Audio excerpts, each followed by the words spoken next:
you've had the opportunity just in the past recent years to work with some amazingly stylistic directors, Bennett Miller, David Fincher. I'm curious how you kind of implemented your experience working with them into your own work. I stole from them outright.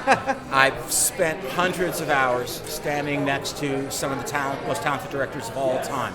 The ones that you mentioned, Bennett, David Fincher, Danny Boyle, Mike Nichols, and in television too, Tommy Schlamme, Anthony Hemingway, Paris Barkley, Alan Poole, and so hopefully a little bit of it rubbed off on me. Like I said, I had no problem stealing from them, but also what I did mostly was rely heavily on the very talented people who are around me, our DP Charlotta Christensen, our first AD, our production designers, who kind of held my hand through the process. Why was Molly's story the story that you wanted to tell for your directorial debut?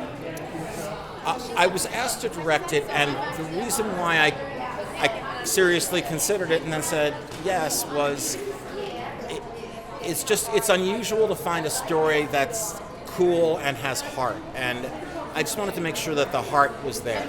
I knew that the glamour and the decadence and the excess and the sexiness were all going to be there. I just want to make sure that the heart was there. So I think that's why I said yes. Why was Miss Chastain the right actress to play Molly? Miss Chastain is the right actress to play anything. Okay, she would have been the right actress to play Idris's part. Don't feel weird, I'm right here. What else do you have to say about Jessica?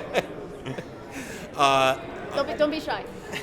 There are some things that actors can't fake. They can't fake being smart. They can't fake being funny. They can't fake being powerful. Jessica has all those things, and that's why she blows the doors off the place. Thank you so much. You're very welcome. Thanks, you guys. Thank you. Thank you. Well, actually, I mean, talking about Aaron Sorkin, he's obviously a guy who's a bit kind of, you could almost call it notorious with dialogue because they're not the most easiest lines to kind of remember and recite. I'm curious your experience kind of working with that challenge.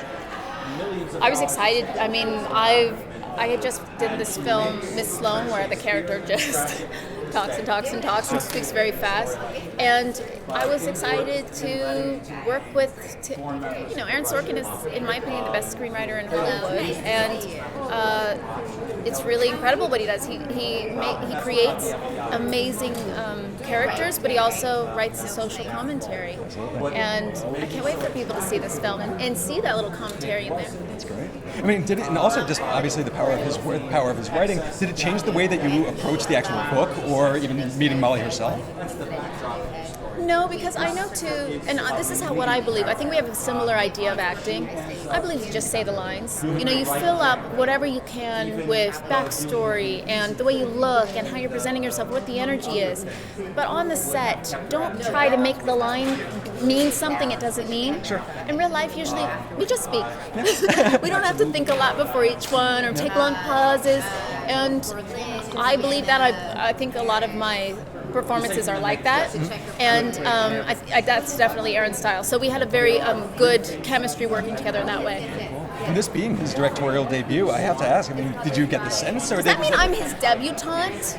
Or is he he might be the debutante? Your debutante, yeah, exactly. Let's go that way. This is his debutante ball, right? Yeah, exactly. There you go. All right. So, I mean, well, did that kind of affect the experience? Obviously, you've worked with a lot of great directors before, so... It doesn't feel like he was a first-time filmmaker because he's been on so many sets that never once did I feel like, oh, he's got a lot to learn. I didn't think that at all. He was for sure, we were telling his story from his point of view, of course, Molly's character, but he was the director and the leader on this one. And how are your poker skills now? Well, I'm good I know all the vocabulary and the hands and all that, but I'm not a gambler. No? And Molly, she doesn't gamble. Oh, okay. Yeah, so she knew not to gamble. There you go. And I think probably because she saw so many people lose so much money. Sure, that'll do it. Well, thank you so much for taking the time. Appreciate it. Enjoy the rest of your time in Vegas. Thanks. Very much.